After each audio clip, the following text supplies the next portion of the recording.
Yes, people, welcome back to another video on the channel. This is a match reaction for Liverpool 0, Nottingham Forest 3. Is enough is enough? Is it time for Slot to be sacked?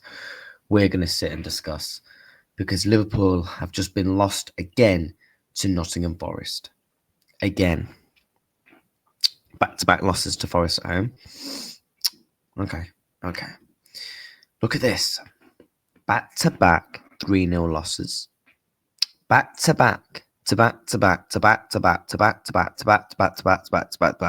of this manager of not having a Scooby-Doo. Scooby-Doo and his mates couldn't fix this. Doctor Who couldn't fix this. Stranger Things couldn't find out what. They couldn't find out what is wrong with this team because this manager doesn't know. He doesn't know. You could give this manager 100 Red Bulls, 100 coffees, and he wouldn't wake up to the coffee. He wouldn't wake up to what is going on, and that was proven of evidence today. Because you want to know why?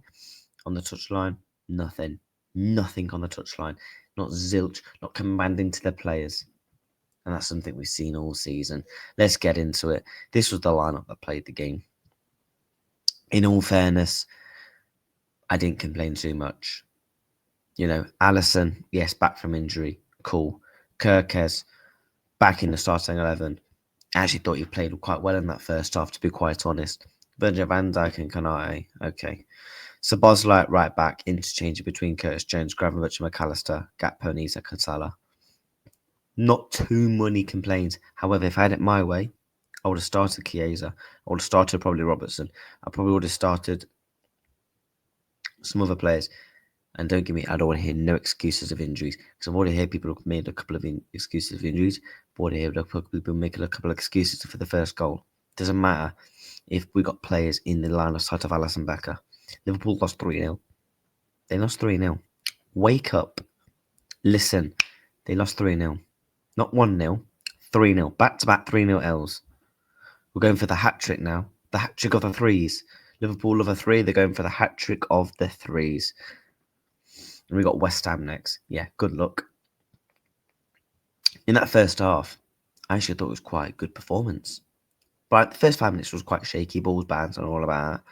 And, you know, we're struggling to kind of get a bit of a tempo on. But in that there was about a 20-minute spell where we was dominant. We were in control. We were creating chances. You know, McAllister really unlucky with a couple of chances. Milos Kirkes, Salah as well. Everyone was looking lively, looking to light. Looking really good on the ball. And you're thinking, this could turn out to be a really good performance. We do need to take our chances, though.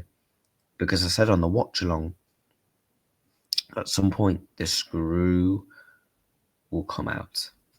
And the screw came out. Forest got on the ball. They made it physical. They made it tough, sit him deep, like we expected with a Sean Dyche team. Let's break down that first goal. It was a bang average counter-attack by Nottingham Forest. Bang average counter-attack by Igor Jesus. But somehow we made it fantastic. Szoboszlai, McAllister and Konate just not taking the ball off him. Why? You got 3-4 players around a player and you're struggling to take a ball off him. So then when he does end up losing the ball's rolling all the way down to the left-hand side of the pitch. Or what happens? Instead of Konate trying to slow the ball down, take a touch and maybe lay off to the keeper, or maybe sling it all the way to the left and try and, you know, maybe get a throw in instead. Oh, we got a corner. How have Liverpool defended on corners this season? Oh, wait. Terrible. Shocking and embarrassing. And it was again. All of our players on the left-hand side, what are we doing? We're trying to put like 11 men on the box. On the line. Are we desperate? And this is coming back from the manager not having a clue. Just letting the players do what they want. Where is your instructions as a manager? Where are you on the touchline instructing things, telling to do this, do that? Nothing. You're just standing there like that. Hoping, praying and hoping. Because that's what the season has been all about. Because in the games we have won, it's been about praying and hoping. And just hoping it all clicks. But no. The cookie is crumbling. And we got our arse dealt with today. I'm not going to sit here and rant because we've seen it. this season. Game after game after game after game. This manager doesn't have a clue what he's doing. And I think near enough now is near enough time. Enough is enough, because our season is ultimately over in November. We've got a defence that are trying to play a back three in build-up of possession that doesn't know how to do it with Milos Kerkez. And, I enjoyed that little cameo from Milos Kerkez for about a 20-minute period, because he actually looked like the Bournemouth player. With getting up and down on the pitch, getting balls into the box, getting into those little dangerous areas where he had a couple of opportunities. Reverts back to Sipe. And what that comes down to? Stubbornness of the manager. Stubbornness. Spineless from the manager. Not wanting to prevail. Not wanting to change it up. He's openly admitted in press conferences he doesn't have to fix these problems, and he doesn't want to play that style of football. In the games that we've won this season, it's either been luck, fortune, or the other oppositions making mistakes such as Burnley with a penalty, or it's been due to the manager when he has changed the type of football. He doesn't actually, funny enough, want to play that. So he reverts back to the type of footballer he wants to play. Alexander Isak is a major problem. And Hugo Ekitike are major problems as well. We're going to discuss them now. Why are they a major problem? Because this manager doesn't know how to use them. It's not them as a players. We know how good Alexander Isak is. We know how good Hugo Ekitike is. We saw it at Frankfurt. We've seen that times at Liverpool this season. It's not on them as players. It's on the manager not knowing how to instruct when to go on runs, when to drop deep, when not to, when to get into the right areas and the positions. The manager's not instructing them as a manager should on the touchline. You see most managers, Pep Guardiola, for example, you see all this. Where's this from Arne? Where is he instructing from the timeline instead of just standing there like that? Or going, rah, or screaming. Instruct your team that you spent £420 million on. Instruct it. Arne, I appreciate everything you did for me last season. You gave me the best day of my life on the 27th of April. Seeing Liverpool win that league title against Tottenham. A story that I would tell my, hopefully, kids and grandkids one day, potentially. I thank you much for that.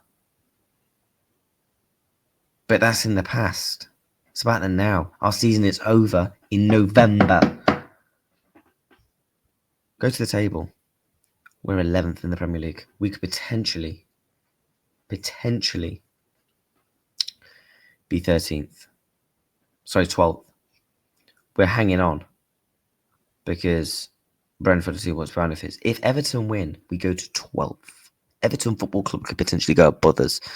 I know I'm seeing positive people. Oh, but we're still only 2 points behind 4th and 5th. Shut up. In the summer, the standards was 2 trophies. You have built, well, I say built. You're going to build and left the foundations for you. And what you've done, you took off the roof, you've took off the second floor, and all you've got is just the base. You've ripped it all fucking apart. You spent 420 million on actually some quality players.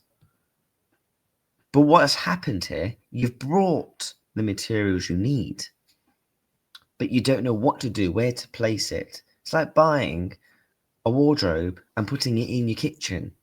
You don't know what to do with it. You're clueless. You're spineless. You're stubbornness. And your wife's trying to tell you, no, we need it in the bedroom.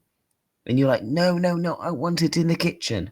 That is Arne Slot as a nutshell right now. And I genuinely don't know where we go from here. I really, really don't. Because it's going to continue to get worse. It's going to get worse and worse and worse and worse. If you go based off the last 5 games, Liverpool are 18th. We're actually 19th based off the last 7. We actually are. Do Liverpool beat Wolves right now?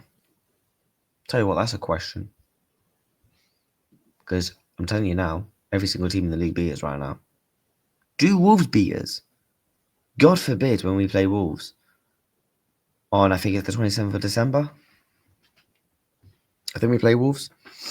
God forbid. Look at our fixtures that we've got coming up.